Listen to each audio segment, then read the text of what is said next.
All right, y'all. We got Arkansas Derby hopping off about 7:30 Eastern on Saturday. That will be about 6:35 Central in Arkansas. Not as hotly contested in this race, even though I do like a couple of these horses here. I think there's a lot of them that are just kind of there because they're in there and they've been racing locally. But I don't like these prep races. Sometimes a prep race can just run slow and it's just a slow race, and every single horse in there was faster, but they just all chose to not run faster. But I don't usually tend to think that's the case. Usually, I just think it's when the time's slow, the horses are slow because they're trying to win. And if you're trying to win and you are faster, I mean, you really got choked out the whole race. I just don't think you're going to run a really slow time like that. But in any rate, let's get into it. Number one, Kavad. Mitchell Mural on that one. Another one of those horses I think was slow. Fourth in the Rebel. Fourth in the Southwest Stakes. Fourth in the Smarty Jones. Hey, if you want to play the Super, play him fourth in this one. I guess this the angle you want to take with him. They got him at 15-1. I'm not afraid of this horse at all. Outside of something crazy, you've got to throw that in there because this is horse racing. Anything could happen. Number two, we got Chasing Time. Jose Lescano, old school in jockey in there. Stephen Asmussen training this one. They got him at 12-1. This one was fifth in the Rebel, though. He won an optional claim at Oaklawn Park. And I said, there's another one of these horses. All these horses in the Rebel and stuff in Southwest and Smarty Jones, they just all seem slow to me. He's another one. Number three, Barber Road. Got him at 8-1. Raylu Gutierrez aboard this one. Third in the Rebel. We're stepping up a bit. Second in the Southwest. Second in the Smarty Jones. I don't look at him to be a threat in this one, though. Number four, we got Doppelganger. Love the name. Love the Magic the Gathering card. 3-1 on the odds. Love the jockey,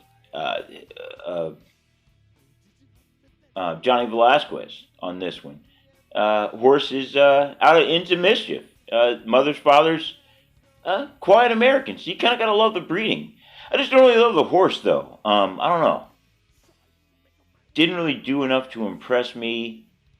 They just switched him to Johnny Velasquez. He's never ridden him before. So maybe it's one of those horses, because we have seen that before. They switched him to Johnny Velasquez, and all of a sudden the horse just is better. I think it was Authentic or something. One of these horses a couple years ago that Johnny V was good on. They just switched him to Johnny V, and all of a sudden it was like he just hit the button. But anyway, I said like. But Johnny V aboard him. I just don't really like this horse, though, as I was saying. Fourth in the San Vicente, second in the San Felipe. Flavian Pratt was aboard him. I don't really like Flavian Pratt, but he's all right. I mean, I would have liked to have seen the horse do a little bit better, and they switched him over to Johnny Velasquez, so maybe you can get him up for a little bit, but I don't know. I don't really like him to win. Number five, Un Ojo, or yes, Un Ojo or Ojo. I don't know how you pronounce that. Anyway, 6-1. We got Ramon Vazquez along this one here out of Laubon. Or is that Laubon? Handwriting again. Decent breeding, I guess you say, because he's got AP Indy on the other side. The horse, however, 3 straight wins. Or wait a second, no, pardon me. Just got the win coming off the Rebel with a close. Closes well. That was the thing. The horse, besides the win, came up with a couple of good second places. All in slow races, slow times. Horse closes well. If it's a slow time, I guess you'd like him. I guess you might want to play him in an exotic. I don't really like the horse because I think he's going to be outclassed in this one, though, even though he did have that win in the Rebel. The number 6, Secret Oath. They got this horse filly at 5-2. Luis Contreras riding him. Horse sired by Arrogate. So, I mean, we haven't seen a lot of Arrogate horses, but Arrogate was definitely a strong, strong horse. Mother's father, quiet American, and then old school trainer for all y'all youngsters out there that don't know, D. Wayne Lucas. He used to have this guy named Stephen Asmussen and another guy named Todd Pletcher that used to work for him, and he used to win all the time. And, since then, he's been tough luck for D. Wayne. But he's back here. He's got another horse in there. The Secret Oath. They got him as a weak favorite again in this race, 5-2. Three straight wins for the filly. Been racing against fillies. Gonna have to step it up here to race against the males, though. We'll see. Hard to judge when you get big wins against less competition. Not saying the horse is out of it, but I think it is a stretch. It is a stretch, and hey, they got the horse as the favorite. I just don't think, don't really know if I like the horse to win. Number 7, we got Ben Diesel, 15-1 on this one. John Court riding this one. Me as an idiot took John Court in the Louisiana Derby, and John Court was John Court once again. He didn't come up with the big win in John Court fashion. This horse out of Will Take Charge. Giants Causeway on the other side. A Dallas Stewart horse, which means I'm probably not going to like this horse. Eighth place in the Rebel. 3rd in the Southwest, 7th in the Smarty Jones. Don't think it really belongs out here, but hey, they got him out here anyway. Number 8, 8-1 Cyberknife. Shocked on these odds. I'll be shocked if the odds stay at 8-1. Florence Rowe aboard this gun runner sired Brad Cox horse. Cyberknife got a win in an optional claimer at Fairgrounds. Ran 6th in the Lecomte. Had a win before that in a maiden special weight. I like this horse. Good times on the horse. Florence Rowe, not the best jockey in the world, but he has gotten some decent wins. Got Brad Cox. I think it's a decent horse. I think the odds are a little screwed up on this one. Good horse. That's what I can say. Good horse. Another good horse, the 9. They got this horse at 7-2. Flavian Pratt aboard this one. Now, this horse, I had to come up with a new word. He is a, he is a half-brother cousin. Pardon me again. Half-brother cousin to Tiz the Law. He's got the same father, and he has the same grandfather on his mother's side, but different mothers. So he is his half-brother and his cousin. So I guess that's much closer to being a full sibling. But half-brother cousin to Tiz the Law, if that's playable to any of you. I really like this horse. The horse 2-0.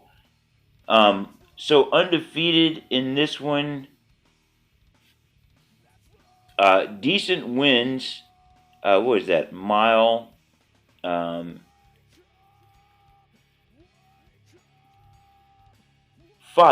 Yeah. 5. Couple 5-month victories. Handwriting issue again there. Mile and mile and 16th. Big wins. Times weren't that great. Florence Giroux was riding him, and he got off of him to ride Cyberknife. And I think that's kind of weird. Now, it is riding for Brad Cox, but usually you would think the jockey would want to ride the horse he thinks is going to win the race. So Florence Giroux got off of him. So they got old Flavian Pratt riding him. I like this horse. But in Flavian Pratt, I don't like him personally, but I'm not going to, you can't cloud that. Your feelings when you're of course personally when you're trying to make an investment. The problem is I just don't like that Florent Giroux got off of the horse, and he considering he had a choice, he's going to take Cyberknife and not We the People. I love the name We the People out of Constitution. The breeding, like I said, out of Tiz the Law, which I think if he had a better jockey, Tiz the Law. Could have been better than Authentic. Who knows? But that was a strong horse. And with very close breeding, We the People could be a strong horse too. He's undefeated so far. I just don't like the jockey. So I'm just not going to go with him in this one. I'm going with Cyberknife. Florent Giroux at 8-1 for the win. Brad Cox. I'm going We the People in second. And I'm probably going to play a exacta box because I think these horses are way above the other competition. I do have Secret Oath running third. I think Secret Oath is the best of the rest for sure. In fourth place, I'm going Johnny Velasquez, Doppelganger. So 8-9-6-4. Very, very, very, very torn on We the People, though. Like I said, I very likely to play an exact. Usually, if I play an exacta like that, I will box it anyway. Um, but great odds, and I honestly like that the best. I mean, I don't know what they're thinking on these odds for some of these other horses, but sometimes I just think the odds makers are just wrong, and that's just the way it is. So I'm going 8-9-6-4 Arkansas Derby. Cyberknife for the win, but definitely, definitely, definitely keep your eye on We the People. And even if he doesn't win in this one, keep your eye on We the People. I think that horse could make some noise in this race or another. As I said in the last one, I got a video out on the Florida Derby, so you all can check that out. Jeff Ruby Stakes coming up as well. Won't be doing a video on that one because it's on. It's for less money at Turfway Park, so it's on artificial service. And I don't know if y'all know how I feel about dirt and artificial. I don't think any artificial race or turf race should be a qualifier for the Kentucky Derby. It's a dirt race, and trying to put these other, just throwing inferior horses, allow another dirt race to get it, dirt horse to get in there, but giving horses points for winning turf and artificial races, I think is stupid. But they got the Jeff Ruby Stakes. If the horse, the winner, comes out of that, they're probably gonna have to race another prep race anyway. So we'll see what happens. Check out the other video on the Florida Derby, and I'll see y'all after the races.